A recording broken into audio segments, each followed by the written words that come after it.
दोस्तों हर इंसान की ये ख्वाहिश होती है कि एक ऐसी जॉब हो जिसमें लाखों में नहीं बल्कि करोड़ों में सैलरी हो और ना ही कोई बॉस हो और ना ही किसी किस्म की किचकिच और ज्यादा काम भी ना करना पड़े। लेकिन मसला ये है कि ऐसी जॉब मिलेगी कहाँ और क्या ऐसी जॉब एग्जिस्ट भी करती है या नहीं। और अगर मैं आपसे बोलूं कि एग्जिस्ट करती है वो भी 1.2 मिलियन डॉलर एनुअल सैलरी के साथ, यानी 30 करोड़ रुपए मिलेंगे सालाना, वो भी सिर्फ एक लाइट हाउस को गार्ड करने। क्या आप में हिम्मत है ये जॉब करने की? यहाँ पर आपका कोई बॉस नहीं होगा। जब दिल करे आप सो सकते हो, उठ सकते हो, आराम कर सकते हो और यहाँ का व्यू एंजॉय कर सकते हो और फिशिंग भी कर सकते हो। आपका काम होगा ये मेक श्योर करना कि लाइट हाउस की ऊपर वाली लाइट जलती रहे। अब आप सोच रहे होगे अरे यार ये तो बहुत आसान सा काम है, इतनी आसान जॉब है, फिर भी क्यों 90% लोग इस जॉब से भागते हैं? क्योंकि दोस्तों इस जॉब की सुहानी साइड यहीं पे खत्म होती है और अब आती है इस जॉब की डार्क साइड। दोस्तों मैं आपको बता दूं कि ये जॉब दुनिया की सबसे खतरनाक जॉब्स में से एक मानी जाती है, जुमान लाइट हाउसेस को गार्ड करना। दोस्तों मैं आपको बता दूं कि जुमान लाइट हाउसेस वो होते हैं जो समंदर के बिल्कुल बीचों बीच होते हैं और सबसे खतरनाक एरियाज में बने होते हैं। यहाँ पर सिर्फ आपको हेलीकॉप्टर के थ्रू छोड़ दिया जाएगा और जरूरत के वक्त रेस्क्यू आपके पास 2 घंटे के बाद पहुँचेगा। इधर आपसे कोई बात करने वाला नहीं होगा, आप बहुत ज्यादा लोनलीनेस महसूस करोगे। और सबसे खतरनाक बात तो ये है कि इस एरिया में बहुत ज्यादा बड़े और खतरनाक तूफान आते हैं जिनका आपको सामना करना पड़ सकता है और तूफानी लहरें इतनी बड़ी भी हो सकती हैं कि मानो पूरा लाइट हाउस ही उसमें डूब जाए। अब जरा इस पिक्चर को देखिए, ये पिक्चर ली गई थी रेस्क्यू ऑपरेशन के वक्त, जिसमें साफ देखा जा सकता है कि लाइट हाउस कीपर किस तरह तूफान से घिरा हुआ। अगर ये लहरें पूरे तरीके से इस लाइट हाउस को कवर कर लेती तो इसकी जान को भी खतरा हो सकता है। ये सब जानने के बाद भी क्या आप में हिम्मत है इस जॉब को अप्लाई करने की? अब आपके मन में भी ये ख्याल आ रहा होगा कि इस लाइट हाउस को आखिर बनाया ही क्यों गया और ये बात क्यों जरूरी है कि लाइट हाउस की जो लाइट है वो हमेशा जलती रहे, और अगर इनकेस वो लाइट बंद हो जाती है तो क्या होगा। इसके लिए हमें जानना होगा कि लाइट हाउस की शुरुआत कब हुई थी और इसके लिए हमें जाना होगा सैकड़ों साल पीछे। ये बात है एंशिएंट जमाने की, जब ट्रैवल करने के लिए ना ही तो रोड्स हुआ करते थे और ना ही गाड़ियां अवेलेबल थी, और तब तेजी से सफर करने के लिए सबसे आसान तरीका था पानी। एक इंसान था जिसका नाम था कैप्टन मार्सियस। ये एक बिजनेसमैन था और अपने सामान की खरीदो फरोख्त के लिए सबसे ज्यादा उस वक्त पानी में ट्रैवल यही करता। ये अपने खतरनाक समुद्री सफर के लिए उस वक्त बहुत जाना जाता था क्योंकि पहले के जमाने में शिप्स कम्प्लीटली वुड्स की होती थी। तो कैप्टन मार्सियस के साथ एक इंसिडेंट पेश आता है। एक रात कैप्टन मार्सियस पानी में बड़े ही अंधेरी वाली जगह से गुजर रहे थे और पानी के नीचे बहुत ही बड़े बड़े पत्थर मौजूद थे। अंधेरा होने की वजह से इनकी शिप पत्थरों से टकरा जाती है और पूरी तरह से उलट जाती है, जिसकी वजह से शिप में बहुत बड़ा होल हो जाता है और इनको बहुत बड़ा नुकसान उठाना पड़ता है। इस इंसिडेंट के बाद इस बंदे ने सोचा कि इस प्रॉब्लम का कोई ना कोई सोल्यूशन तो जरूर होगा जो इनको इस किस्म के खतरों से वार्न कर सके। अब ये तो होगी एक प्रॉब्लम। दूसरी प्रॉब्लम ये है कि आपको पता है कि ओशियन कितना बड़ा है, खास करके पैसिफिक ओशन।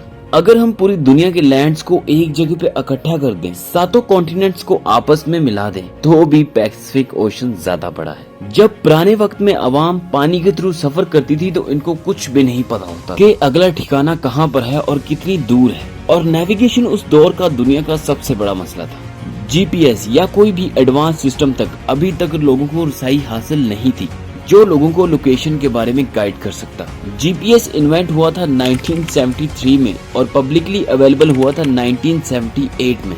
अब आज के जदीद दौर को ही देख लो कि गूगल मैप्स को सम टाइम फॉलो करते हुए भी लोग गलत टर्न ले लेते और अक्सर लॉस्ट हो जाते हैं। तो आप अंदाजा लगा सकते हो कि उस वक्त के लोगों का क्या हाल होता है। तो इन लोगों को सूरज पे रिलाई करना पड़ता था, सितारों पे रिलाई करना पड़ता था और शुरुआत के कुछ नेविगेशन टूल्स पे।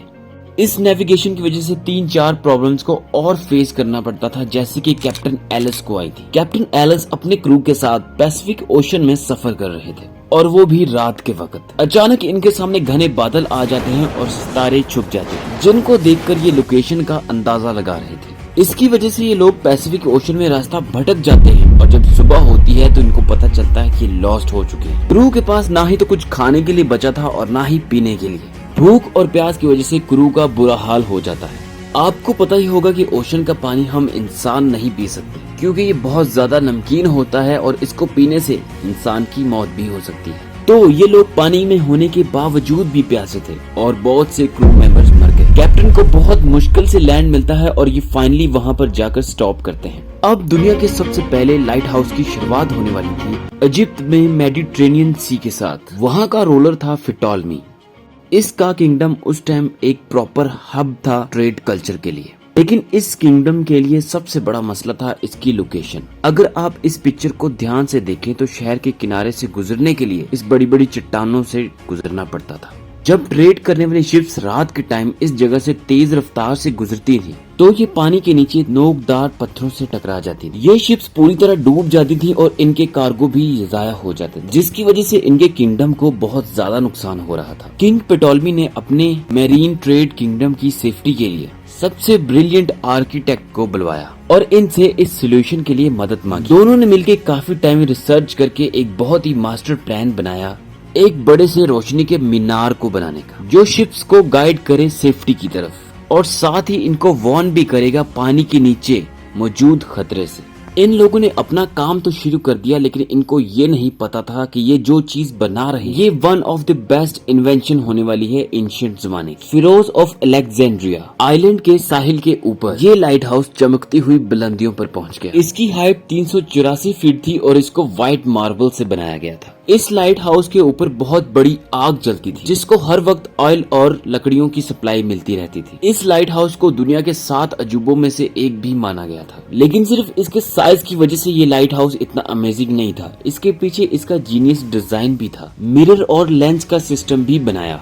जिसकी मदद से इसकी रोशनी मीलों दूर जहाज के पास भी आराम से पहुंच जाती। जैसे ही लाइट हाउस के बनने की खबर वर्ल्ड में फैलती है तो दूर के सेलर्स सुकून का सांस लेते हैं। अब इन लोगों को लाइट हाउस की वजह से अलेक्जेंड्रिया के पास पथरीले पानी को नेविगेट करने की जरूरत ही नहीं पड़ती थी और यहाँ से दुनिया का पहला लाइट हाउस एक सेफ्टी का सिंबल बन गया था। और फिर लाइट हाउस का कॉन्सेप्ट पूरी दुनिया में फैल गया। और फिर जैसे ही बिजली की इजाद हुई तो ये लाइट हाउस आग से स्विच होकर लाइट पे शिफ्ट हो गए।